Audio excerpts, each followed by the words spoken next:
جج اور اس کا دوست۔ آئے ہم اس تمثیل پر غور کرتے ہیں۔ ایک آدمی اپنے مالک سے پیسے چوری کرنے کے الزام میں پکڑا گیا۔ عدالت میں جج اور چور کو معلوم ہوا کہ وہ دونوں اسکول کے وقت میں قریبی دوست رہ چکے ہیں۔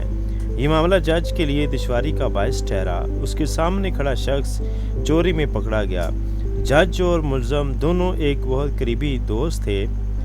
ایک جج ہونے کے ناطے اس کا فرض تھا کہ وہ ملزم کے خلاف انصاف کو قائم کر کے سچا فیصلہ سنائے۔ وہ اس کو معصوم یا بے گناہ قرار نہیں دے سکتا کیونکہ وہ ایک چور تھا۔ کیس کی نوعیت کو سمجھتے ہوئے جج نے ایک حل سوچا جس سے نہ صرف قانون کو بلکہ اس کے ضمیر کو بھی مطمئن کیا جا سکے۔ اس نے اپنے دوست کے خلاف ایک بھاری جرمانہ بھرنے کا حکم دیا، مگر اس بات کو مد نظر رکھتے ہوئے کہ اس کے دوست کے پاس جرمانہ بھرنے کے لیے اتنے پیسے نہیں ہیں۔